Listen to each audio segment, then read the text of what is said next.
Hello beautiful people, welcome back to another video. My name is Olorato and I am the fabulous face behind Fairy Glam Mother.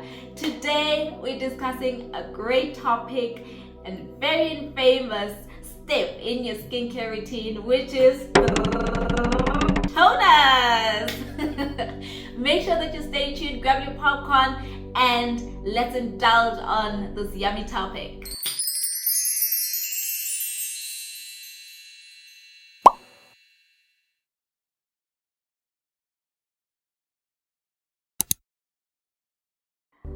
Alrighty, so as mentioned before, we will be discussing everything and anything toners. I hope you are as excited as I am because I have a lot of information to give you. And if you have not checked out the first video, make sure to go there first and then come here and make sure that you subscribe so that you can catch even the next video, which will be as exciting as this one. So just to put you at ease, I am a qualified somatologist here in the lovely land of South Africa. If you want to interact with me on a deeper basis, just me and you are more than welcome to reach out to me on my email address, which will be linked in the description box. And then apart from me being qualified, I also do further research and really get into this topic. I will also link the articles that I have read so that you can also indulge on them. You can definitely trust and believe everything that I'll be mentioning here today because, as mentioned, I did put in the work and it is coming from a professional who deals with skin herself, as you can tell. Anyways, let's get into the first question.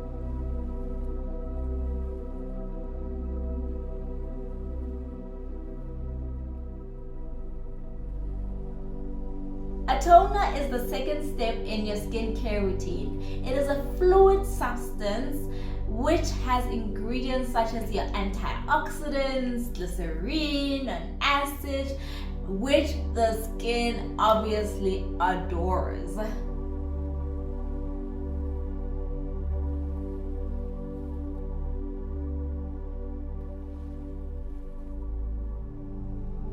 Okay, so a toner removes the residue of some cleansers and elements that clog up the pores. It helps to balance the pH of your skin, which is so important, while also preparing the skin and refining the pores.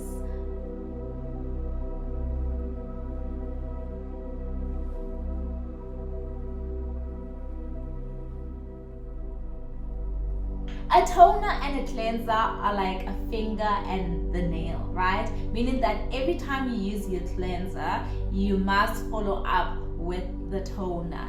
And then you'll find that with some facial treatments, after every step, wet step as they call them, meaning that after every step that you need to do and rinse, like cleansing, you cleanse, rinse. Mask, you put on the mask, rinse.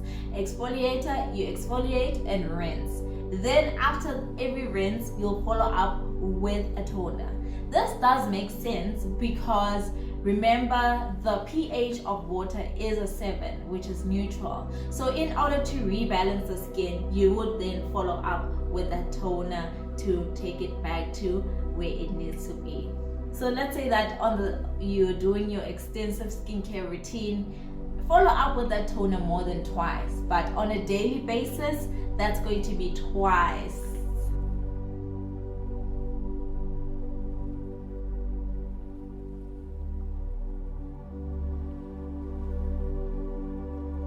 Okay, in terms of application, you can use your facial pads, hands, as well as straight from the bottle mist application toners. So facial pads are great at removing residue from cleansers as well as stubborn excess oils. So you'll find that the people who will have the most value for these facial pads are people with oily skin.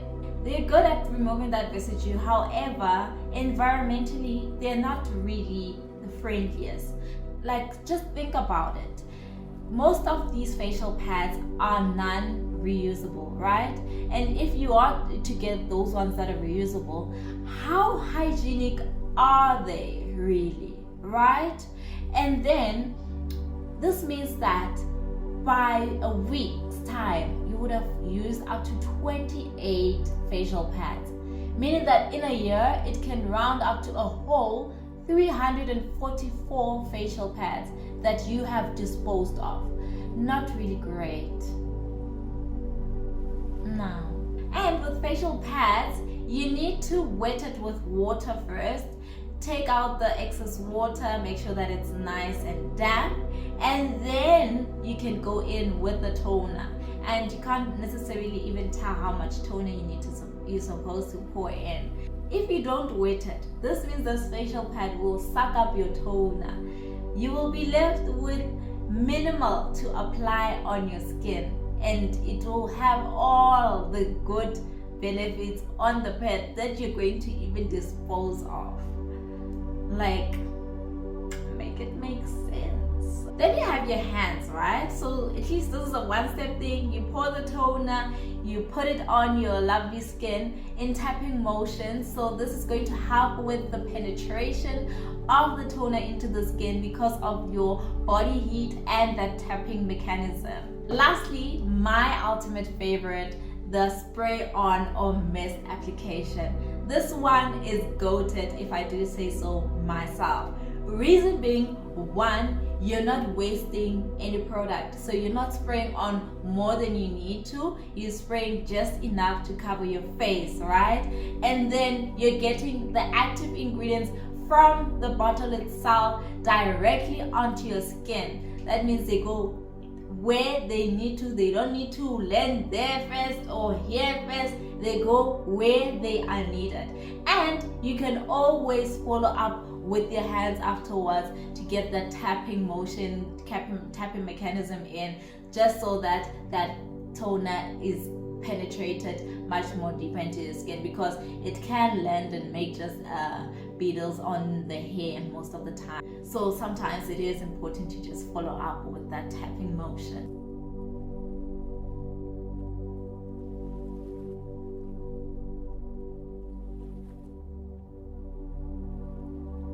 Yes, toners are beneficial and important. Don't let them tell you that you don't need a toner in your skincare routine. Okay, darling, you do. Alright? Not only do they help to balance the pH of your skin, I don't know how many times I've mentioned this, you can count here, but they also help to refresh the skin and also regulate the sebum production, right?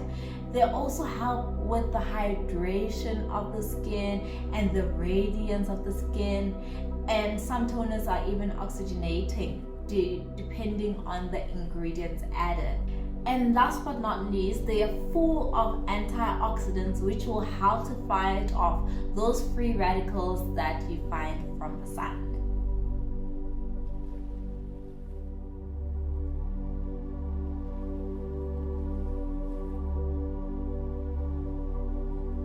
While estrogens are known to suck up that excess oil from the skin, toners can do that plus more. So a person who wants to use your witch hazel or rose water, which are some of the common estrogens that you find out there, most likely has sensitive skin or oily skin. And they find that maybe they're using an alcohol-based toner or a toner that's not for their skin type. A toner can definitely do what you need it to do if it aligns with your skin type, right? Plus the most important thing, while balancing that pH. So it's a definite must.